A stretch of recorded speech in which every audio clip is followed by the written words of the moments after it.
May Uncle Drew 2.0 na yata ang Dallas Mavericks mga idol. Pre-season game Dallas Mavericks kontra Memphis Grizzlies. The return of Ja Morant sa court for this year. Pero na-injured pa, hindi lang isa kundi dalawang beses pa.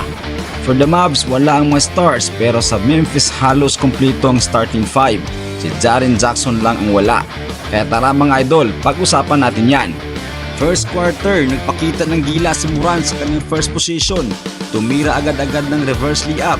Pero mintes, bumawi siya sa susunod na pagkakataon at talagang aggressive siya sa simula. Mukhang sabik na siyang maglaro muli ng basketball. Para naman sa Mavs, ang mga bagong players ang nangmamayagpag. Si G. Marshall may 5 puntos agad sa unang mga minuto at ang 7 foot and 4 inches rookie na si Jack Ed ay nag-disrupt sa depensa para sa Memphis. Uminit ang laban, umabot sa 11 puntos ang kalamangan ng Memphis.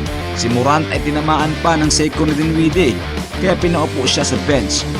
Pero sa huling minuto, unti-unting bumawi ang kampiyon sa West sa pangunguna ni Jashan Gordman, ang Kyrie 2.0 ng Mavs.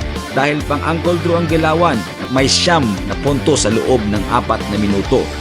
Sa pagbabalik ni Ja Morant, natapos niya ang quarter na may 6 na puntos. Sa second quarter, ang koneksyon ni Morant at Jack Ed ang bumida.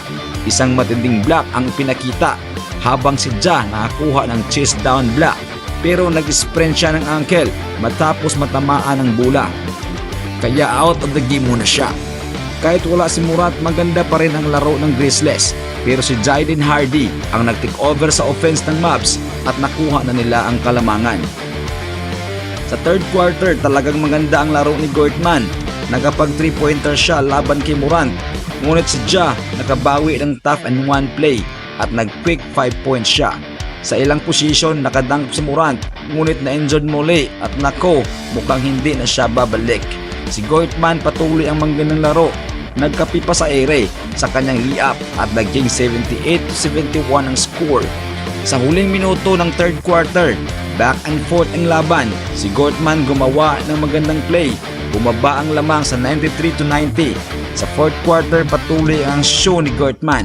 Si Yuki Kawamura, ang 5 foot and 8 inches Japanese player ng Grizzlies. Unang shoot niya, 3-pointer agad. Sa huli, garbage time na ito at panalo ang Grizzlies kontra Mavs sa score na 121 against 116. So titingnan natin ang update kay Ja matapos ang kanyang mga injury sa laro. Stay tuned sa ating channel for more basketball updates. Dahil pag hawak mo ang ball, ikaw ay all-star.